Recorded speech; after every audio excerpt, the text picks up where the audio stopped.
Salve, minha rapaziada, que vitória, rapaziada. Ó, vou andando um pouquinho mais pra lá, né, porque a gente tem o Pedro Depp fazendo live aqui, o Wellington, o Matheus, todo mundo gravando. Não vou fazer live hoje porque não tem como, né, eu tô atrasado. 6h30 da tarde já, rapaziada, Botafogo 3, Náutico 1. Botafogo consolidando mais uma vitória importantíssima, que ao meu ver eu cheguei a perguntar isso na coletiva de imprensa ao técnico Luiz Fernando. Mais uma vez o treinador consegue vencer, né? Ele que tem 100% de aproveitamento à beira do campo com o Botafogo, né? Teve um jogo ali que passou um susto, né, contra o Vila Nova, mas fato é que são 4 jogos que ele esteve à frente aí, substituindo o Anderson Moreira suspenso, né? E hoje foi o último, ele conseguiu vencer mais uma vez. Botafogo venceu por 3-1. Vamos falar um pouquinho sobre esse jogo, né? A galera que estava animada, tem alguns convidados aqui, a galera chegou até a cornetar aqui o Marcelo Chamusca, que inclusive foi muito bem cumprimentado, né, pelos atletas do Botafogo. Os jogadores cumprimentaram bastante o técnico Marcelo Chamusca. Eu diria que todos os atletas, né, trocaram um aperto de mão, um abraço com o Chamusca antes do início do jogo. E o início do jogo, cara, foi bem sonolento. O Botafogo estava bem irreconhecível, né? Eu cheguei a achar que o Botafogo, até o fim do primeiro tempo, ia jogar dessa maneira. Sorte que foi apenas um susto, um apagão. O Botafogo entrou desligado, né? E como eu bem suspeitava, eu tinha esse receio, né, rapaziada? Eu vou apoiar aqui, porque realmente, senão, meu braço já era. Mas eu suspeitava, né, rapaziada, que o Botafogo ele fosse enfrentar uma dificuldade contra o seu ex-técnico, né? Inclusive, era a única capacidade, era a única qualidade que eu enxergava no Marcelo Chamusca quando ele treinava o Botafogo. Ele enfrentava jogadores, equipes que ele já treinou, jogadores que ele já trabalhou, com quem ele já trabalhou, já foi companheiro. Ele conseguia explorar os pontos fracos dessas equipes e atletas e o Botafogo conseguia pontuar minimamente, né? Tivemos alguns jogos em que isso aconteceu e hoje, cara, com certeza ele ia tentar tirar proveito disso. E aí, justamente o que eu imaginava, né, rapaziada? Quase caiu aqui. Justamente o que eu imaginava aconteceu. O Chamusca não ficou esperando, não colocou linha baixa, não ficou esperando para contra-golpear o Botafogo, porque ele sabe que a defesa do Botafogo está muito sólida. Ele foi para cima da saída de bola do Botafogo. O Botafogo, ele não costuma ficar rodando demais a bola aqui, né, na sua área. Ele tenta sair muito rápido. E o que ele fez? Colocou muitos jogadores do Náutico para tentar conter essa saída de bola do Botafogo. E no início deu muito certo, né, cara? A saída ficou muito prejudicada ali com o Diego Loureiro, que estava num péssimo dia, né? Graças a Deus isso acabou não influenciando no resultado do jogo, né? Quer dizer, influenciou no esforço que o Botafogo tem que fazer para virar, né? Mas enfim, já vou chegar lá. O Canu não esteve tão bem contra as últimas partidas. O Gilvan não tem uma série de bola qualificada. Então o Botafogo ele ficou muito preso nesse sentido ali na saída. Ainda mais com os jogadores que tinha ali no meio campo, Barreto e Pedro Castro. O time ficou muito preso. E nessa o Náutico conseguiu roubar uma bola, construiu bem, né? E aí numa jogada em que o Botafogo entrou muito mole, né, no jogo, o Pedro Castro olhou a bola, o Canu achou que a bola estava fora, não cortou. E o Diego Loureiro ficou plantado no gol, né? Foi uma falha coletiva geral, mas eu enalteço essas 3, o Botafogo tomou 1-0, continuou mal no jogo, continuou ali meio desligado, desperdiçando oportunidades ali de bola parada, mas chegou um momento, né, cara, é impressionante, a gente estava comentando ali isso o jogo todo, eu, o Matheus, o Wellington, o Schilling, o Depp, a gente assistiu aqui ao jogo da área de imprensa. É impressionante como tudo que tinha enraizado no Botafogo do Chamusca hoje tem no Náutico, né? O Náutico, ele via um cenário favorável, o Náutico controlava o jogo, o Náutico tinha a possibilidade de partir para cima do Botafogo frágil para fazer 2-0. O Chamusca gritava aqui da beira do campo para o time do Náutico recuar. E aí foi o momento do Botafogo se aproveitar das limitações aí sim do ex-técnico do clube, Marcelo Chamusca. Recuou a equipe, baixou as linhas, achou que ia matar o Botafogo no contragolpe, mas o Botafogo com espaço, cara, com o campo ali redondinho, rodando bola, começou a chegar, cara. O Rafael Navarro perdeu uns 2 ou 3 gols ali, umas 2 ou 3 oportunidades. O Marco Antônio deu azar com uma bola ali, subiu uma bela jogada do Chay. E aí, num passe bem achado pelo Barreto, o Oyama, né, que entrou no lugar do Pedro Castro, né, cara, foi muito fundamental, né, cara. Claro que a gente torce pela recuperação do Pedro Castro, mas o Oyama tem que ser titular, rapaziada. O Oyama, me arrisco a dizer que foi o melhor jogador em campo pelo Botafogo na partida de hoje. Marcou um belíssimo gol, contou com a ajuda do desvio. Sorte de quem está condicionado a continuar subindo.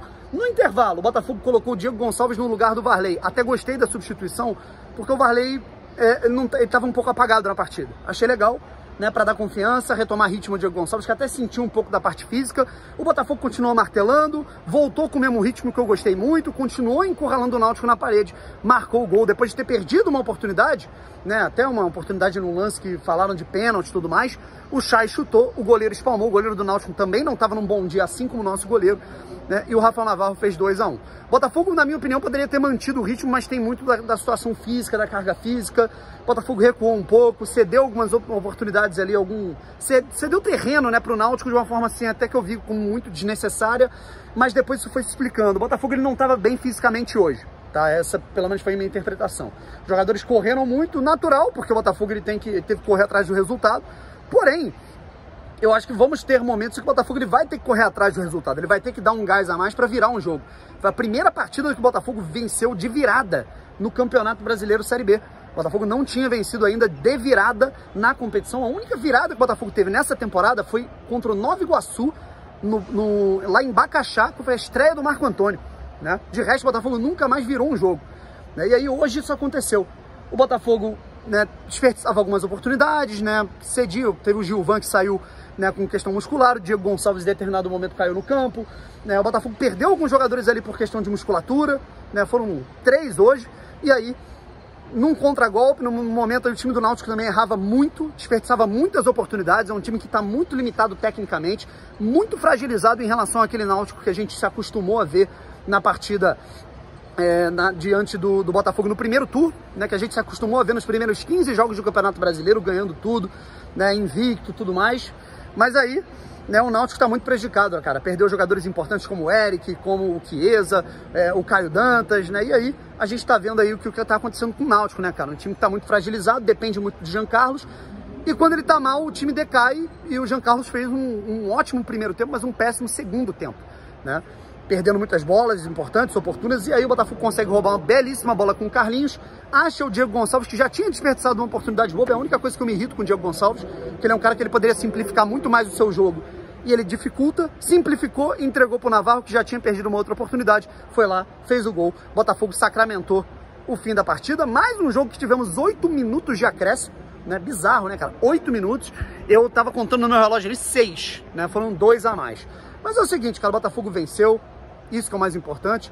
Tô ouvindo uma festa aí de alguém ali. Se pá até dos jogadores do Botafogo, né? Eu tô ouvindo aqui, porque o vestiário é aqui por baixo. Enfim. E aí o negócio é o seguinte, cara, análises individuais muito rápidas. Diego Loureiro, não gostei nem um pouco. Espero que agora, eu acho que é o momento de finalizar essa trajetória, essa sequência de jogos dele, para você voltar com o Gatito Fernandes. Eu acho que isso vai ser muito importante. Gosto da persistência dele, da perspicácia dele. É um cara que se doa muito pelo Botafogo. Mas, na minha opinião, é um cara que precisa evoluir muito ainda na carreira e não pode ser titular absoluto do gol de um clube como Botafogo. Aí tivemos aí o Daniel Borges, que, na minha opinião, fez um jogo seguro. Canu e Gilvan. Vou falar, cara, gostei pouco no primeiro turno e gostei mais, perdão, no segundo turno, no segundo tempo. Na minha opinião, isso é torcida, tá? Comigo, sem ter porquê. Vou festejar, vou festejar. Mas o Gilvan, pra mim, fez um bom segundo tempo, cara. Carlinhos, pra mim, mais uma vez, foi muito consistente. Fundamental no terceiro gol. No meio campo, Pedro Castro começou mal e machucou. Melhoras pra ele. Oyama melhor em campo, na minha opinião. Barreto oscilou entre bons e maus momentos. Acho que a boa foi a assistência que ele achou pro Oyama. Chay, fica aquele dilema. Aprende muita bola e tal, cara. Mas é a característica do jogo dele. É a liberdade que ele tem que ter. O perigo que o Botafogo tem é muito graças a ele, mesmo que ele não participe efetivamente de um gol. Marco Antônio, na minha opinião, não fez o jogo ruim, não. Varley, que esteve muito apagado. Diego Gonçalves entrou ainda um pouco com menos ritmo do que ele está acostumado. Navarro não tem como contestar um cara que marca 2 gols, apesar de alguns gols perdidos. Luiz Henrique entrou razoável. Kaique, achei que entrou muito bem. Grata surpresa, assim, que eu enxergo a entrada do Kaique, volante na equipe do Botafogo.